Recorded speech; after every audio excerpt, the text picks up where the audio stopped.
नमस्कार, मैं रोहित कुमार आपके साथ। और इस वक्त की बड़ी खबर है बिहार से, जहां पर मदन सहनी नीतीश कुमार के बेहद खास, बेहद करीबी मंत्रियों में से एक, उन्होंने इस्तीफे की पेशकश कर दी है। ऐसे वक्त में जब लगातार बीजेपी के विधायक की तरफ से कई आरोप लगाए गए, जदयू और बीजेपी कोटे से कई मंत्रियों को लेकर के, अब मदन सहनी पिछली सरकार में भी मंत्री थे, इस बार समाज कल्याण मंत्री बनाए गए और इस्तीफे की पेशकश कर दी है।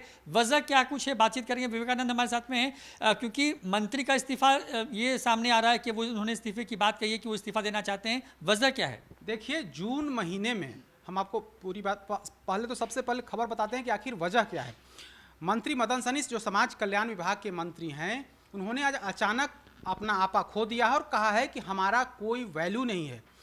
हम विभाग के मंत्री हैं लेकिन मंत्री की कोई चलती नहीं है। उन्होंने तो सीधे तौर पर यहाँ तक कह दिया है कि इस सरकार में हम मंत्री बल्कि अन्य जो मंत्री हैं उनकी भी हमारी ही वाली स्थिति है। किसी मंत्री का कोई वैल्यू नहीं है, मेरे आदेश पर कोई अमल नहीं किया जाता है। हम चाहते हैं कि विभाग में जो लंबे समय से जमे लोग हैं उनको हटाया जाए, जो कचरा है उस कचड़े को हम साफ करने की कोशिश में लगे हैं। लेकिन विभाग के जो अपर मुख्य सचिव अतुल प्रसाद हैं, वे मनमानी कर रहे हैं, हमारा कोई वैल्यू नहीं करते हैं, कोई अधिकारी हमारा वैल्यू नहीं करता है। तो ऐसे में मंत्री की प्रतिष्ठा जा रही है। उससे अच्छा है कि हम मंत्री पद को छोड़ दें, मंत्री पद से इस्तीफा कर दें। अब हमारे दर्शक क्या जानना चाहेंगे, आखिर यह नौबत क्यों आई। दरअसल समाज कल्याण विभाग में बड़े स्तर पर ट्रांसफर पोस्टिंग की जानी थी।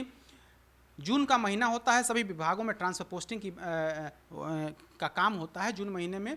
तो समाज कल्याण विभाग में भी बड़े स्तर पर कल ट्रांसफ़र हुआ। जो डीपीओ हैं या अन्य जो पद है उस पर तो ट्रांसफ़र हुआ, लेकिन बड़े स्तर पर सीडीपीओ का ट्रांसफ़र नहीं हुआ, कई अन्य अधिकारियों का ट्रांसफ़र नहीं हुआ। तो कहीं ना कहीं उसमें मदन सहनी की कोशिश होगी, मंत्री मदन सहनी की कोशिश होगी कि हम वैसे अधिकारियों को जो सीडीपीओ हैं, जो ब्लॉक में जमे हुए हैं, उनको हम हटाएं। लेकिन कहीं ना कहीं उसमें अपर मुख्य सचिव ने नियमों का हवाला दिया होगा, जैसा कि जो जानकारी मिल पा रही है उन्होंने नियमों का हवाला दिया होगा और मंत्री को ऐसा करने से कहीं ना कहीं उसमें रोका होगा। इस वजह से यह तनातनी बढ़ी है और अब जाकर के मंत्री ने इस्तीफे की पेशकश कर दी है। तो राजनीति, बिहार की राजनीति से यह बड़ी खबर निकल करके सामने आ रही है कि मंत्री मदन सहनी जो समाज कल्याण विभाग के मंत्री हैं, उन्होंने इस्तीफे की पेशकश कर दी है और कहा है कि हम कमजोर तबके से आते हैं, इसलिए हमें अधिकारी परेशान कर रहे हैं। मतलब नीतीश सरकार के मंत्री को अधिकारी परेशान कर रहे हैं। हालांकि इस तरह के तरीके के आरोप कोई पहली दफ़ा नहीं, बल्कि इसके पहले भी कई मंत्री जाने अनजाने में उनका दर्द जो है सो छलकता ही रहता था। तो आज मंत्री मदन सहनी ने स्पष्ट कर दिया है कि हमें प्रताड़ित किया जा रहा है, नीतीश कुमार के अधिकारी हमें प्रताड़ित कर रहे हैं।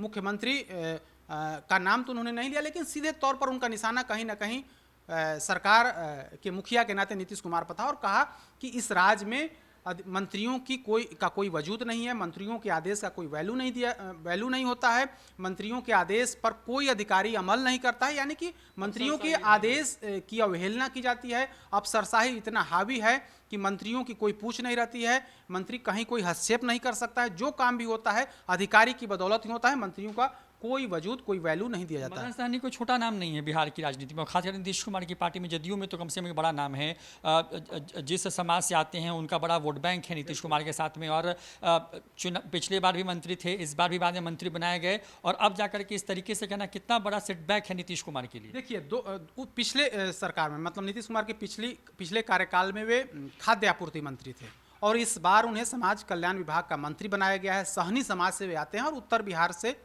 दरभंगा से वे चुनाव जीत करके आते हैं। इस कैबिनेट में उन्हें समाज कल्याण विभाग का मंत्री बनाया गया। बड़ा विभाग है, बड़े स्तर पर अधिकारियों को वहाँ पर ट्रांसफ़र होता है। महिला कल्याण से जुड़ी तमाम योजनाएं, महिला बाल कल्याण से जुड़ी तमाम योजनाओं का संचालन उसी विभाग से होता है। तो उस विभाग का काफ़ी महत्व है, निचले तबके तक इस विभाग के अधिकारी कर्मी तैनात होते हैं। तो वैसी स्थिति में जून का महीना होता है, ट्रांसफ़र का महीना होता है, मंत्री की चाहत होगी हम बड़े स्तर पर ट्रांसफ़र करें, अधिकारियों का तबादला करें, लेकिन कहीं ना कहीं उसमें रुकावट आई होगी इसी वजह से। क्योंकि आज देखिए टाइमिंग क्या है, टाइमिंग आज 1 जुलाई है, कल तक 30 जून तक ट्रांसफ़र का समय होता है। मतलब 1 जून से लेकर के 30, मतलब पूरा 1 महीना अधिकारियों कर्मियों का ट्रांसफ़र किया जाता है जो लंबे समय से एक जगह पर जमे होते हैं। मंत्रियों को पूरा अधिकार होता है कि इस जून महीने में वे स्थानांतरण पदस्थापन कर सकते हैं। नियमों के तहत जो लंबे समय से जमे हैं उन लोगों को मंत्री हटा सकते हैं। 1 तारीख, आज 1 जुलाई है और 1 जुलाई को उनका दर्द छलका है नीतीश कैबिनेट के मंत्री जो मदन सहनी है, उनका दर्द छलका है। तो कहीं ना कहीं इसके पीछे उन्होंने कहा भी है कि हम जो कचरा विभाग में जो कचरा है उस कचरा को साफ करने की कोशिश कर रहे थे। हम चाहते थे कि वैसे अधिकारियों को हटाएं जो लंबे समय से जमे हुए हैं। तो कहीं ना कहीं मामला वही रहा होगा कि अधिकारियों के ट्रांसफ़र में अपर मुख्य सचिव जो अतुल प्रसाद हैं, वरिष्ठ नौकरशाह हैं, वरिष्ठ अधिकारी हैं, कहीं ना कहीं उसमें नियमों का हवाला दे रहे होंगे। यही वजह रही होगी कि दोनों के बीच विवाद बढ़ते गया। विवाद ऐसा बढ़ गया कि अपर मुख्य सचिव के खिलाफ मंत्री ने मोर्चा खोल दिया। हालांकि मंत्री उस विभाग के प्रमुख होते हैं, सरकार होते हैं।